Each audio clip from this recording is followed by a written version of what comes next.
Producer Joe here from the Working Fans Podcast. And at the Working Fans Podcast, this is just a podcast that three lifelong fans created to have a place to talk comedy and pro wrestling.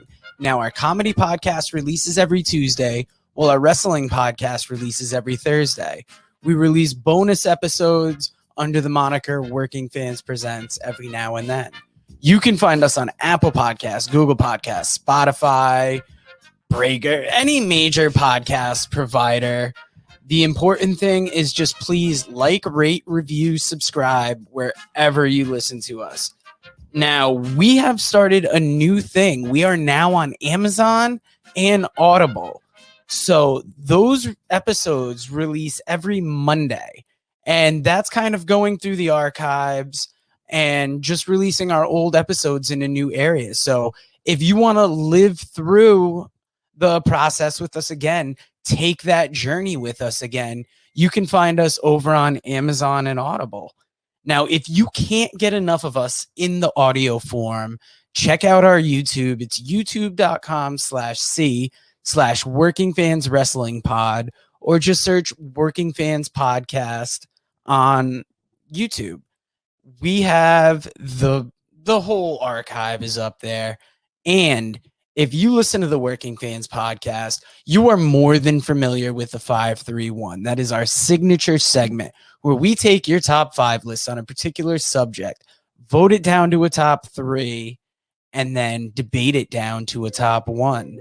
Now, guys, if you want to hear 3 guys talk shit about comedy, wrestling, life, anything, you will enjoy the Working Fans Podcast. Fans, welcome back for Working Fans Saturday, episode 37. This week, we are talking top dream opponents for CM Punk in AEW, since it's rumored that he's going to be going there. I will be joined shortly by the man they call Dave and AJ Strangebrew. But first, let me play this intro video for you.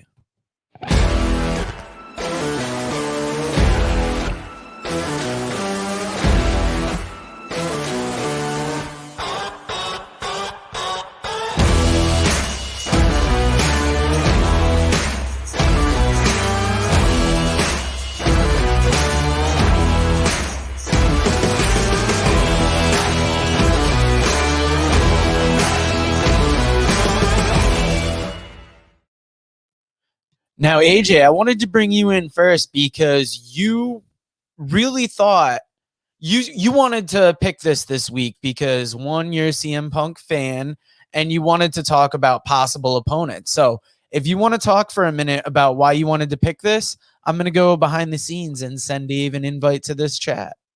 So absolutely. CM Punk is one of those people who has what ifs written all over him. People absolutely love CM Punk. They want to know what's going on with CM Punk. He left under circumstances which you don't typically see, and has controlled his own narrative, which is something you don't get to see with a lot of wrestlers. He's truly that what if character. And the reason why I wanted this is because he has mentioned through the years now that there are his own dream opponents, and a lot of them are in AEW right now. Who doesn't want to see him versus Kenny Omega, or with the work that they're doing right now with New Japan? There are so many possibilities for CM Punk dream matches, and this is something that is just hit a nerve with the wrestling community, because he was that great wrestler that really could work any style and work with anybody, whether it was a catch as catch can, whether it's fighting, whether it's true wrestling and combining MMA. He literally does a little bit of everything. So his style works so well, whether he's wrestling a bigger opponent, whether he's working with a smaller guy. Now, we don't know which CM Punk we're going to get back. We don't know if he's going to be down around his MMA weight, if he's been bulking up, because we don't really see a lot of him. He's done a good job of hiding himself and keeping himself protected from the business. So we don't know what CM Punk we're getting. But no matter who it is, there are so many matches we want to see. Yep. And I would argue that we don't even know he's coming back. We haven't gotten anything concrete. And the last thing we heard from Punk himself was when he had that show at StarCast saying he wasn't coming back. And I mean, he never said never, but he over also the last year, though, he has said that for the right money and for the right artistic side of what he saw and for the right matches, that he would be interested in coming back.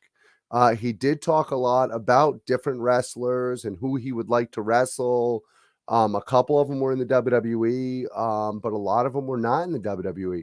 But a lot of them also are not in AEW.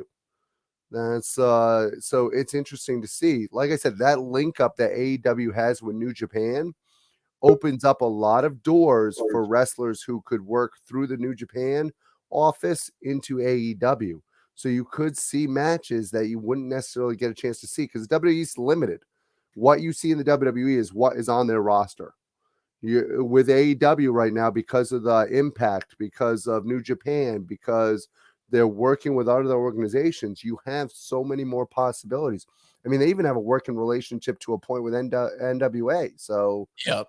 And while we don't know if CM Punk will show up, we do know that the man they called little technical difficulty there, boys, but I'm here. Oh, Dave, we covered for you beautifully. We had AJ really talk about why he wanted to talk top dream opponents for CM Punk and the landscape that's out there. So, AJ, do you want to give us your list first since you were busting at the seams to talk about? Yeah, absolutely. I mean, my dream opponents, some of them can be wrestled with working through AEW because, like we talked about with the relationship with New Japan, because two of my top guys are from New Japan. I would love to see him versus Takahashi, or I would love to see him versus Okada. I think either one of those matches would be absolute dream matches, and I think would be incredible to see. Another match that I would love to actually see that I don't know that we'll necessarily ever get a chance to see is I would love to see him versus Marty Scurll. I think that would be a tremendous match. I know we're not supposed to talk about Marty Scurll anymore because of the Me Too movement and all that stuff. Yeah, but Marty Scurll is one of the best workers out there, and obviously that's a dream match that I would love to see. I would love to see him versus NWA champion Nick Aldis. To me, that would definitely be a dream match. I think that their two styles would work very well together because you have that classic style of Nick Aldis versus a style in CM Punk that really works with anything. And then another match that I would absolutely love to see, and I think that this has got to be on everybody's list, is obviously Kenny Omega. Kenny Omega is, I mean, he's the collector of belts. He claims to be the best in the world right now. There's a lot of people that agree with that. And then you have CM Punk, who last time we saw him may have been the greatest in the world. So if he still is anywhere near that level, it definitely could be a great match. That's definitely a solid list. Dave, who do you have? Well, I went with people who are actually contracted in AEW, but I do like AJ's little around that because they do have a working relationship with everybody. I caught the tail end of that. So it makes sense because Aldis definitely been on my list too. But thinking of the people who are just under contract with AEW, I went with I didn't go with Bryan either because we don't know if Bryan's officially there yet. And I know they've wrestled each other enough times too. So even though I think that's a feud and a match people would like, I didn't go with Jericho either for the same reason they've wrestled before. And although he might have wrestled some of these guys, I thought it would be interesting nonetheless. Hangman Page. Guys, as hot as it could be right now, I think he has to make that list. Like AJ, how do you not have Omega on there? Omega is just, he's on fire. He's got all the belts. Darby Allin. We teased it. I didn't know I wanted it. Now I know I want it. I want that match. Okay, here's one. It's not going to necessarily be the best in the ring, but I never thought we'd see this match. Sting versus Punk. It could be electric. The promos, we could build to it. It could be interesting. And going opposite that way, MJF. The promos will be fire, and the match will be fire in the ring. So that's what I came up with. That's not bad at all. Now I'll bring you my list. I top it with Bryan Danielson because I think if both of them come into the company, it's, what can they do outside the WWE system and how excited will they be to put on that match? Second on my list, MJF. Obviously, the promos would be amazing for that. And I think the in-ring match would be just about as good. Third on my list, I've got Punk versus Aldis for the NWA title. So bitch. Imagine it. Obviously, given their history and what's happened over the past couple of years, Punk versus Cabana could be an interesting story to tell in AEW. And it would capture people's imaginations because everybody knows that there is a degree of realness to it. And then Punk versus Ricky Starks, I think it would be wild on the mic. I think it would be good in the ring. And it's one of those fresh matchups that I wouldn't have even thought that I'd want to see. Ricky Starks is one of two people that almost made my list. He almost made my list because he's just that good right now. And then the other person is actually Eddie Kingston.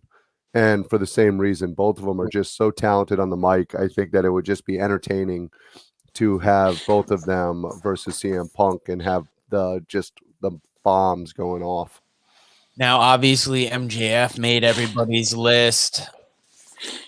Danielson made a couple, or it's hard to do it with three of them. Nick Aldis made a couple. Omega made a couple. Omega made Omega. How do we not have Omega? Like, that's the match, right? Isn't that the match that like we're probably going to do at some point too? Like, it has to be done. Like, if you're it's got to get there, right? You got to get there. Like, that's the match to make. So the thing is, that's not even a match that there even has to be a belt. Paige could win the belt, and the main event would still be Punk and Omega.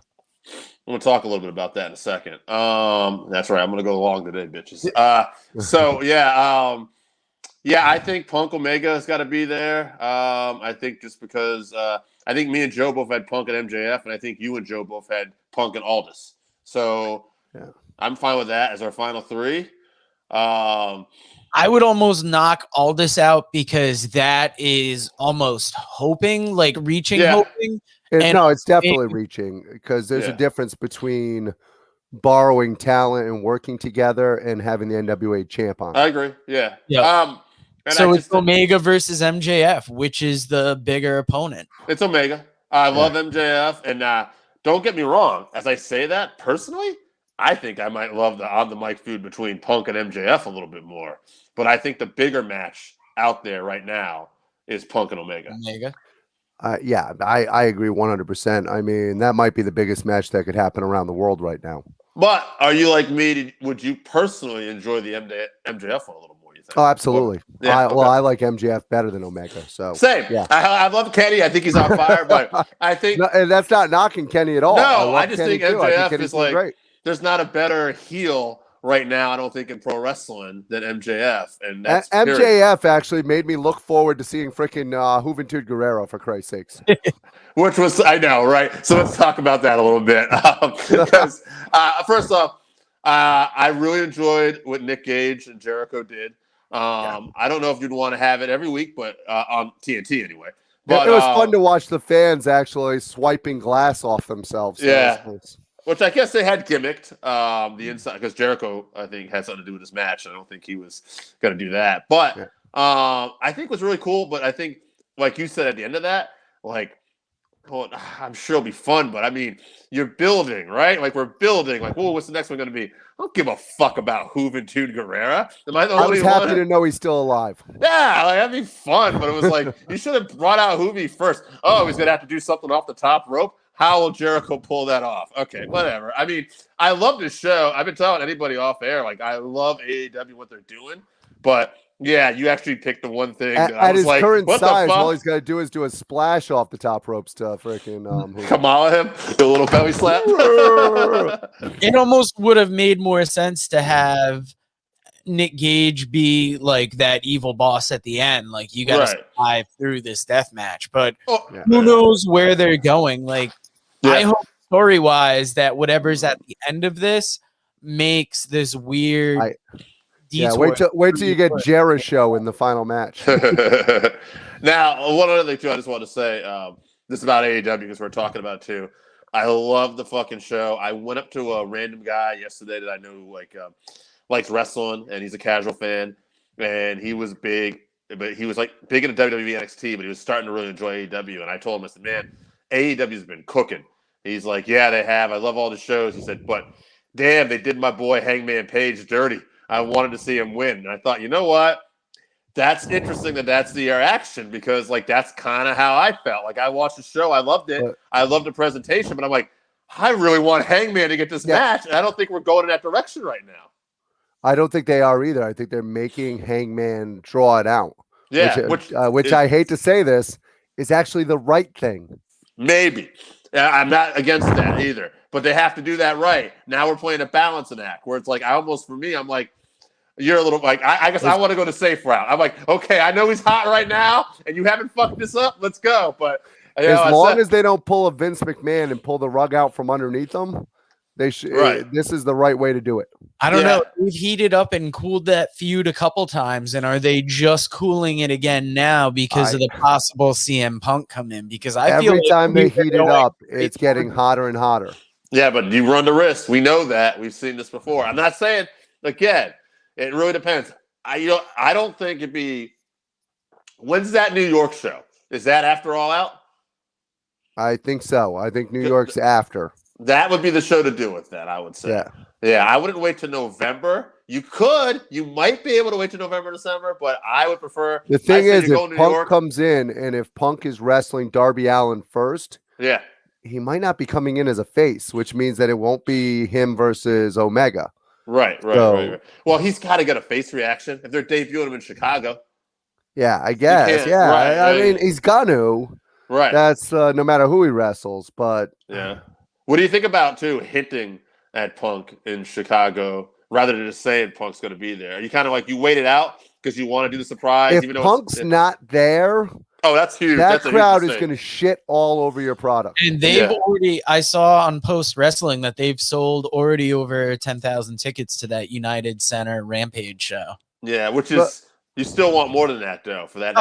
That's a 23,000 bill. That's just on a pre-sale, though. Right. If you want to see what the reaction is going to be like, think Rey Mysterio at the Royal Rumble getting booed because you didn't get the result that you wanted with the WWE. Now, times about 1 million, and that's what's going to happen in Chicago. United, And to me, you only do the United Center show. You added a Chicago show when you're a few weeks away from a Chicago show because you're expecting CM Punk to be they're there. Opening up all kinds of tickets because the ticket sales are going through the roof now because of what they're hinting at. And like the other thing about that too is that they're basically they're strong hinting at it. So I guess my point is, do you just announce CM Punk or do you keep doing what they're doing as long as you're selling tickets? It's hard. I mean, I heard Tony Khan in an interview. I think John Pollock brought it up because he said that Tony Khan was asked point blank about it, and he said he couldn't comment on it. And it's but here's the thing about CM Punk. Anytime he's been hinted at in the past, he's very quick to say no. He hasn't said nothing. That's not true. He hasn't said a damn thing. Right. So I think he's coming. I think he's got it. Yeah. I think it's having Darby. I think if they were hinting at him like this and he wasn't coming, that he would be shitting all over them. See, I can't believe that he's coming until he's there because these are all very good things to generate interest. But in the end, everybody involved can say, hey, we never said he was coming. Absolutely. We never explicitly said he was coming. You can hint at it all day, but isn't that just a promoter really getting? I mean, you talk about risky product. I don't like it at all. If I don't think you booked at a venue first off, and I damn sure don't think you have Darby say, "I want to wrestle the best in the world." That was Even if they bring out Daniel Bryan. Yeah. If it's not CM Punk in Chicago, Chicago's gonna fucking shit on it. Right. Yeah. you might be able to get away with elsewhere with Daniel Bryan. Yeah. Right. Yeah. Chicago. You're not gonna get a yes chant if it's not CM Punk. As long as in Chicago, I'm sure he doesn't seem to care about paying for the rights.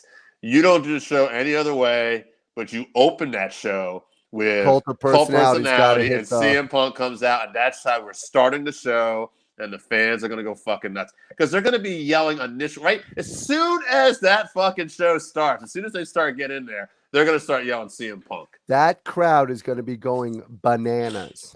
Now, Joe, I know you listen to Post Wrestling too, and they brought up an interesting point. I think it was Post, maybe it was someone else. So forgive me either way, but I thought it was interesting. Would you have better way to have Punk be on Dynamite, or is it a good move putting him on Rampage? I mean, I think it's an interesting move. It's good. You're going to draw people to that show, and it's a tough time slot, but you would get more viewers, I'm guessing, for Dynamite. You would see. What is the time slot for Rampage? 10 o'clock Friday. Oh, yeah. So that's why that's why you're bringing that in there. Wow. Yeah. You could put it then. Like, I mean, I think you put Punk on that last United Center show just to drum up that crowd anticipation because he's not at the first show. Maybe Bryan comes out, so you get a pop. Bryan alludes to Punk, so the crowd is still on the hook.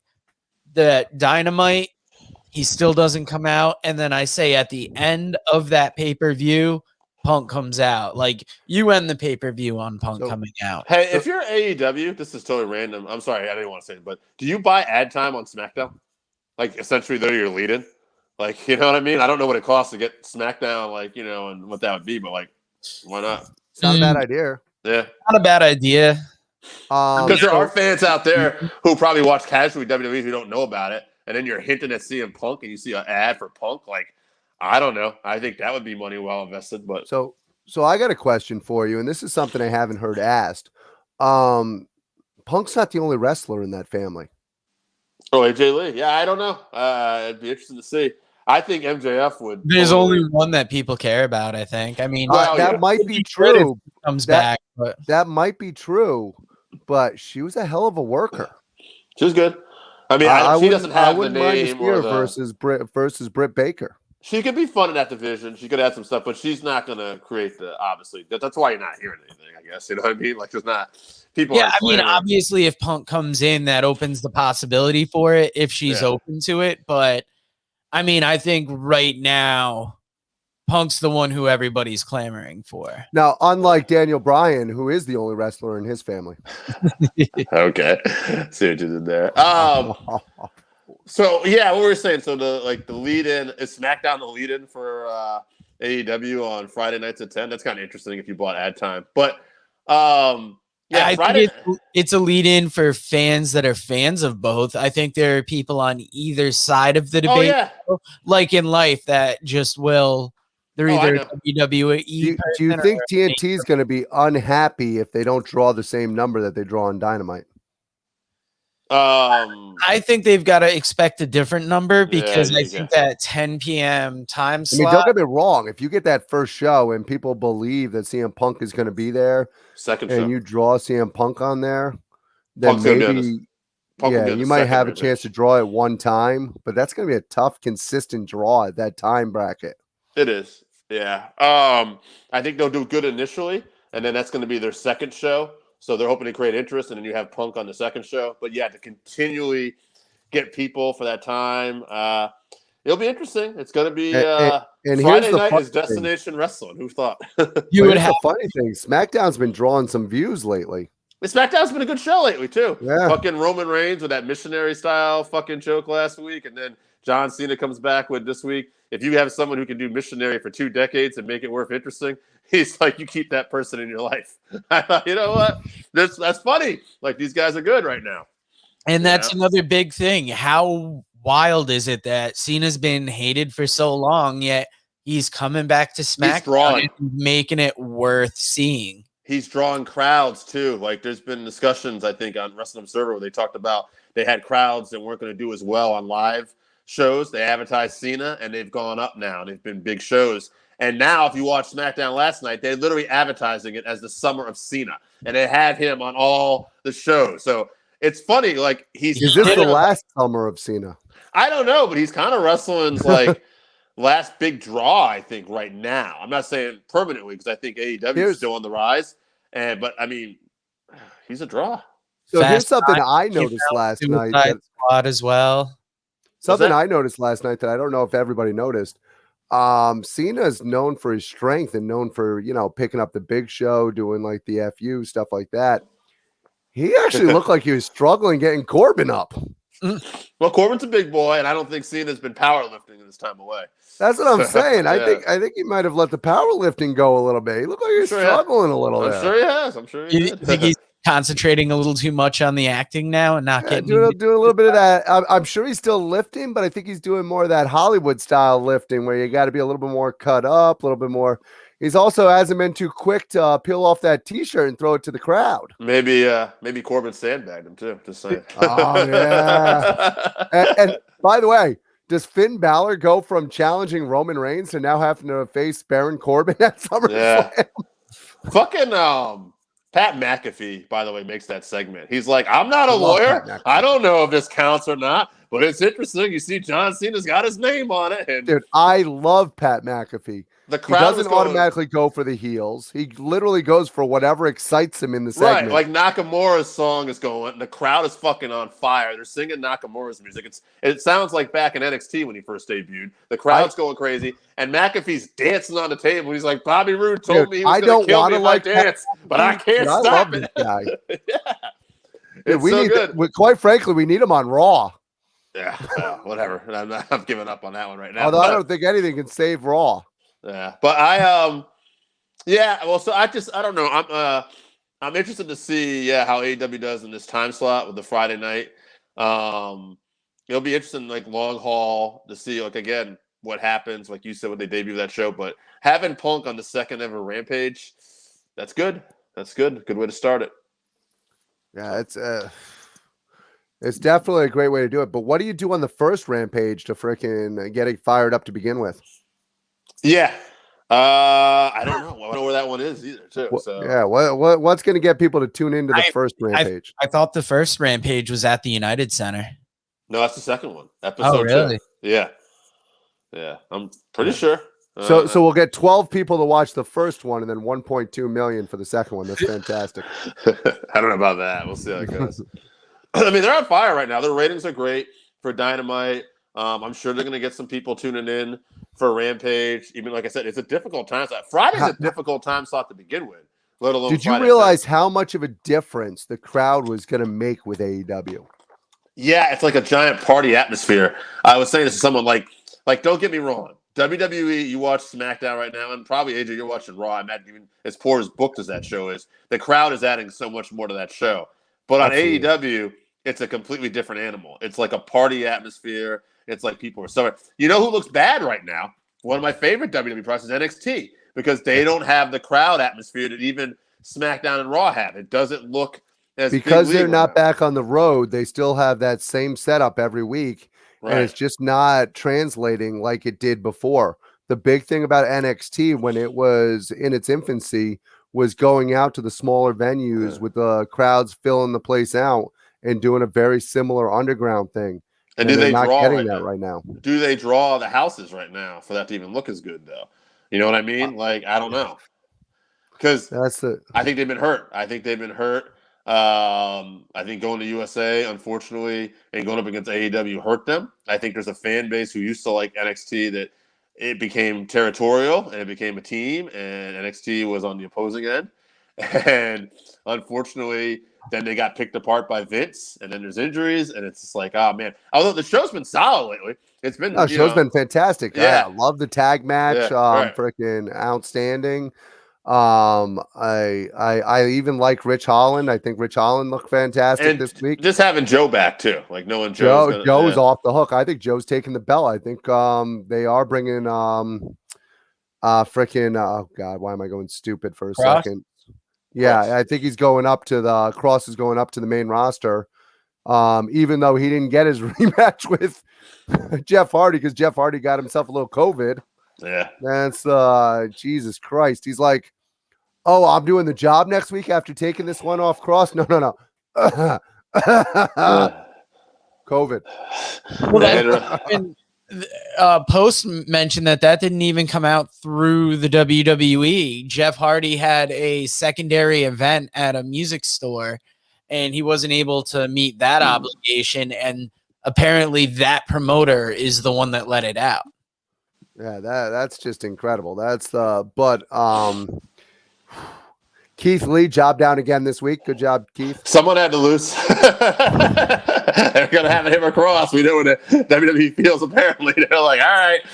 Well, So every week, Keith Lee, for the last, 4 months, has come out and said, hey, soon I'm going to tell you guys what's going on. yeah. At what point do we just no longer give a shit what's going on? I don't know, man. I mean, it's interesting that, he was away for so long. He's hit the stuff. How many times are you going to give me a hand job and just not let me go? Question. Never mind. I'm not going to say what I was thinking, but yeah, man. I don't know. What happened on? Why am I blanking out? Speaking of blanking on people's names on NXT, Raquel Gonzalez, her partner turned on her. What's her name? I love her too. She's great. You absolutely Dakota Kai. love her. She's one of your favorites. She do. Dakota Kai. I think she's great. I love her more as a babyface, actually. I think she's a great heel, but I thought she was absolutely great at selling as a babyface. I actually saw this coming. I knew when she said, "You're better with me. As long as I've got your back, you'll be the champion." When she said those words, I'm sitting there going, "Oh Christ, do not turn away from her." Yeah, that kick in the corner. It's good stuff. But yeah, we'll see what happens. She has the best kick in the corner in wrestling.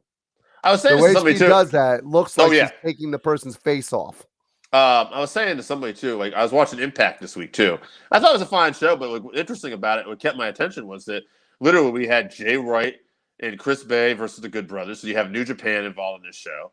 Then as time goes on, we got Matt Cardona back, and we know like he's the GCW champion right now. So that's interesting. And he's there with Chelsea Green, who we just saw in Ring of Honor.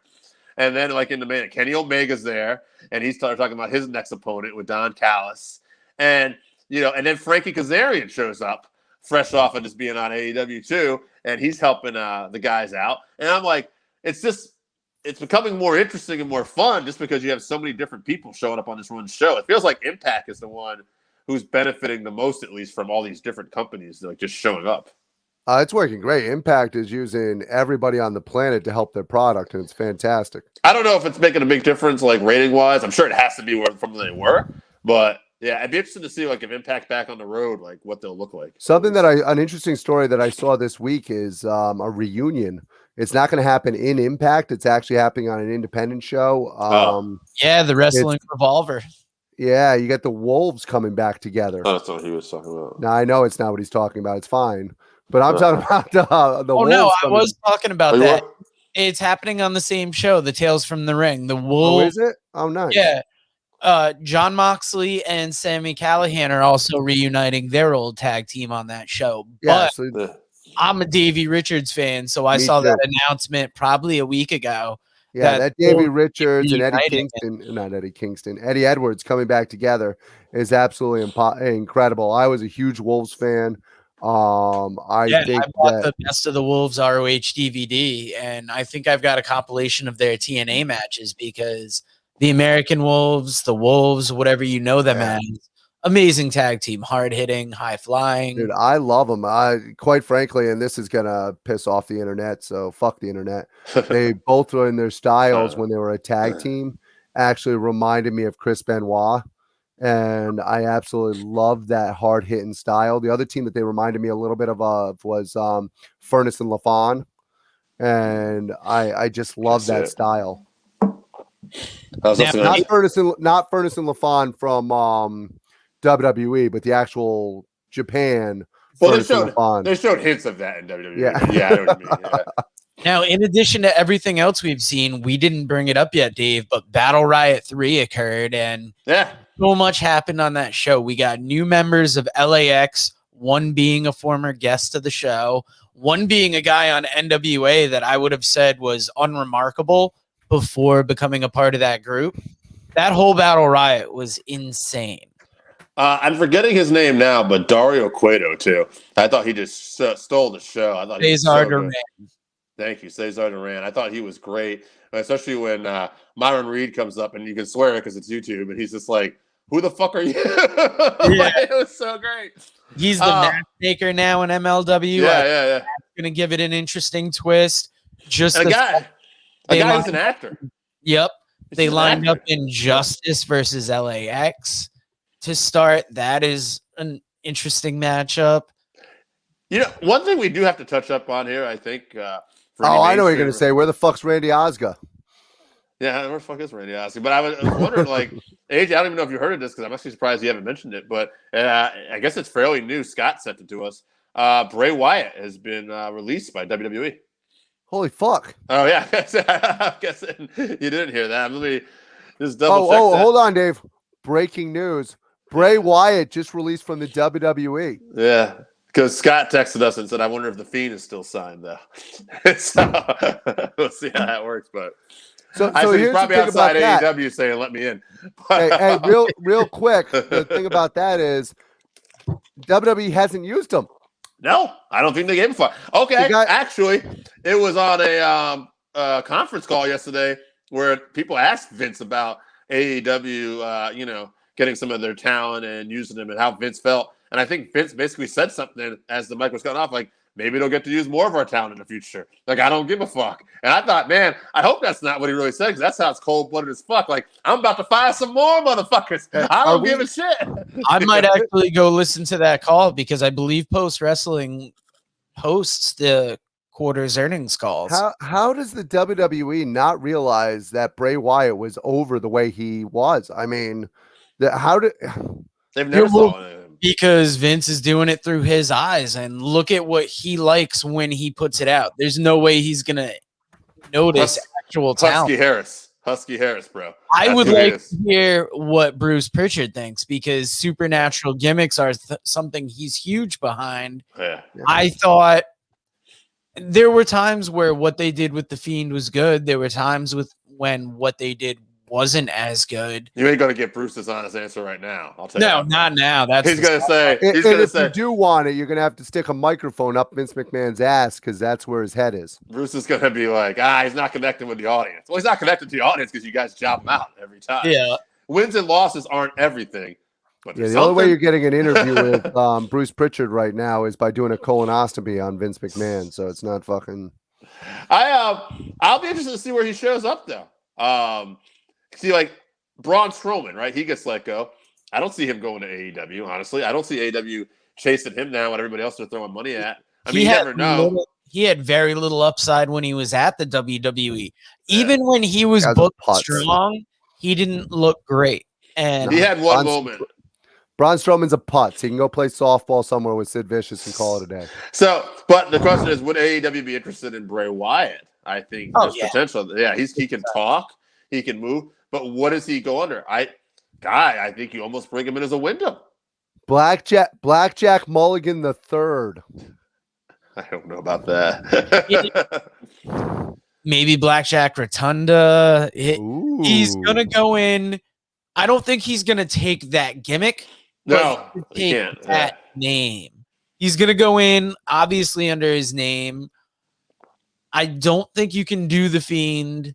No. What kind of gimmick will he be? I think he's going to be. I think he's going to create something brand new. Yeah, same. But the guy's so creative. He's come up with everything that they've used. Right. Everything that's gotten over has been something of his actual origin. So I have no worries whatsoever for him. By the way, another trademarked all that shit right behind him as he did it. But by the way, breaking news. New dream match, Bray Wyatt, CM Punk. That's not bad at all. What about this? Also, Aleister Black and CM Punk, by the way. I think what you do is you bring him and Bo Dallas in as the Rotunda brothers and just have them. Wait a minute, is Bo Dallas still under contract? Fuck, bro. I don't know. He hasn't used it for years. No, I thought they let him go a long time ago. He might still be there, but hey, how about this? How about this? Now, I'm assuming he has 90 days, so it's probably not going to line up. But imagine fucking Hangman versus fucking Omega. The fucking Elite are involved. The Dark Order's involved. And the fucking Dark Order's beat up.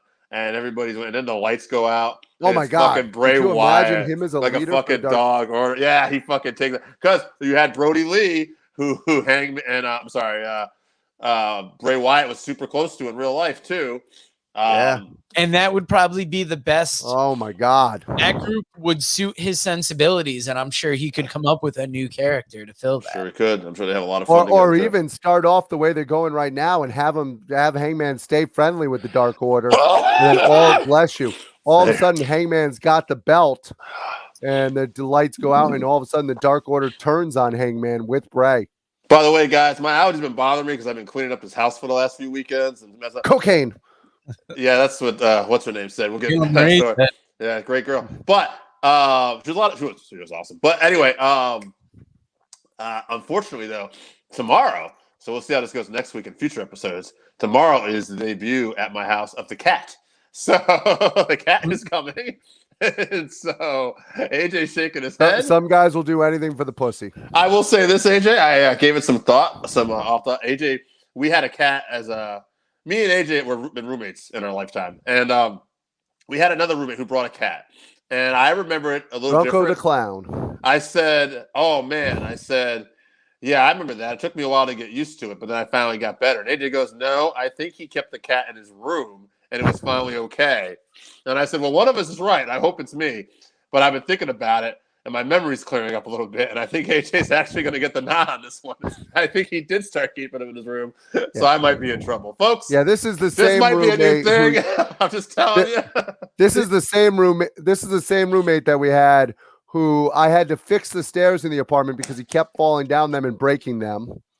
And then I don't know why we got to bury him. This is a story about his cat, but my shoe. And he would have nightmares at night and end up pissing the bed because he was too drunk to get out of bed. He might have got drunk and peed in the bed. I don't know if there was a nightmares, but he might have had nightmares. I assume so. Given his background, we won't go into that. Allegedly. Yeah. Well, guys, I guess we're ending on that note. On pissing the bed and being drunk.